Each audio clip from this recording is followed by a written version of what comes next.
प्रिय छात्रों, आज हम विद्युत विभव की बात करते हैं। विद्युत विभव क्या होता है? विद्युत विभव को यदि हमें समझना है तो हमें अपनी दैनिक जिंदगी के कुछ उदाहरणों को ध्यान से समझना पड़ेगा। आपने अपने घरों में एक बड़ा छोटा सा एक्सपेरिमेंट या प्रयोग देखा होगा कि यदि हम दो बर्तन, हमारे पास एक बर्तन यहाँ पर ए है और एक बी बर्तन है, इन दोनों बर्तनों में हमने अंदर पानी रखा हुआ है।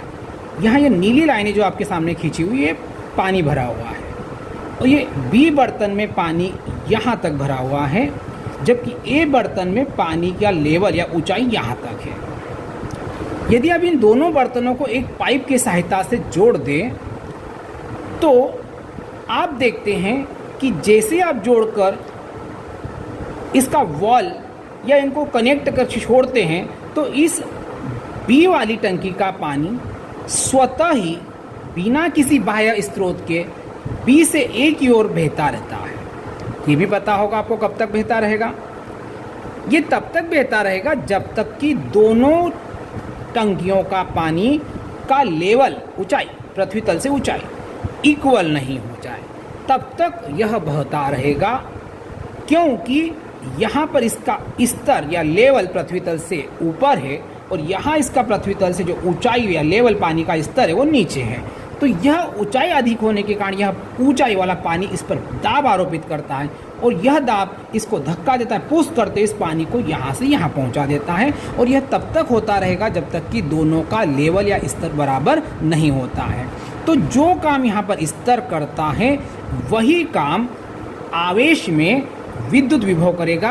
यदि इस पानी की जगह आप अपने आवेश की कल्पना करें कि यहाँ पर आवेश ज़्यादा है, आवेश घनत्व, और यहाँ पर आवेश घनत्व कम है, तो आवेश घनत्व जहाँ ज़्यादा है वहाँ से आवेश दूसरे बर्तन या दूसरी धातु या दूसरे मेटल पर तब तक फ्लो होता रहेगा जब तक कि दोनों का आवेश घनत्व समान नहीं हो जाता है।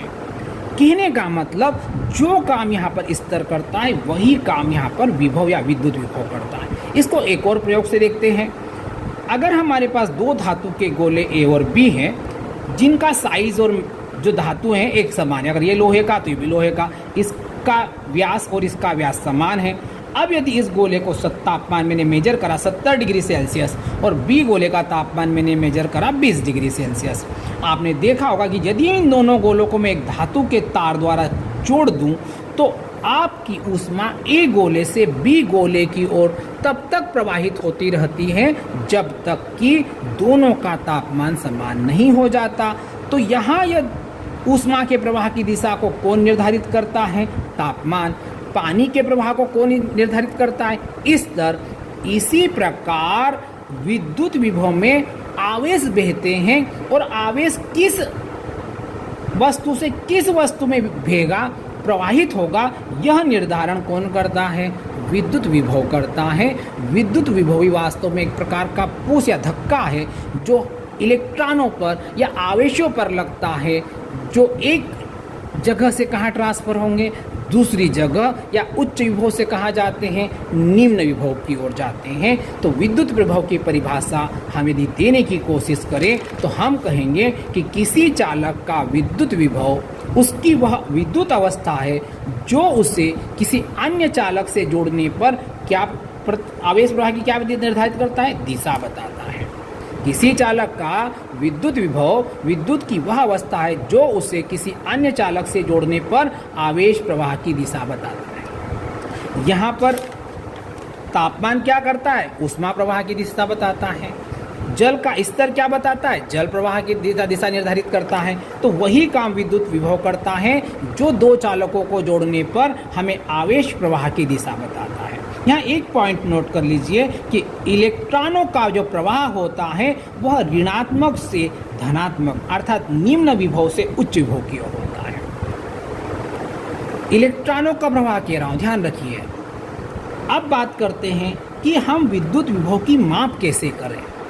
तो विद्युत विभव की माप जब भी की जाती है तो ये माना जाता है कि पृथ्वी का विभव शून्य है, अर्थात पृथ्वी के विभव को शून्य मान करके ही विद्युत विभव की गणना की जाती है। जैसे आप कभी घूमने गए और ट्रेनों के पटरियों के आसपास लिखा रहता है कि आप समुद्र तल से 1200 मीटर ऊंचाई पर है, 500 मीटर की ऊंचाई पर है, तो पृथ्वी के हाइट या उसके ऊंचाई नापने के लिए समुद्र के लेवल स्तर को देखा जाता है। उसी प्रकार विभव को नापने के लिए पृथ्वी का विभव देखा जाएगा। क्योंकि पृथ्वी का विभव शून्य माना जाता है, तो पृथ्वी के विभव को शून्य मानकर अन्य वस्तुओं का विभव मापा जाता है। अब प्रश्न उठता है कि क्या कारण है कि हम पृथ्वी के विभव को शून्य मानते हैं। तो आपको पता है कि पृथ्वी बहुत बड़ा अचालक है, जिसको अगर हम थोड़ा सा आवेश दे दें या उससे कुछ आवेश ले ले तो उसके विभव में कोई परिवर्तन नहीं होता है। इस कारण से पृथ्वी के विभव को शून्य माना जाता है। अब प्रश्न उठता है कि आपको ये बात समझ में आई या नहीं आई। यदि हम समुद्र में से 2-4 टैंकर भर ले पानी के, तो क्या समुद्र के लेवल में स्तर में कमी आएगी? पानी के स्तर में नहीं आएगी। ठीक इसी प्रकार पृथ्वी के अगर कुछ आवेश दे दे या पृथ्वी से कुछ आवेश ले ले तो उसके विभव में कोई अंतर नहीं आता है। यही कारण है कि हम पृथ्वी के विभव को क्या मानते हैं? शून्य।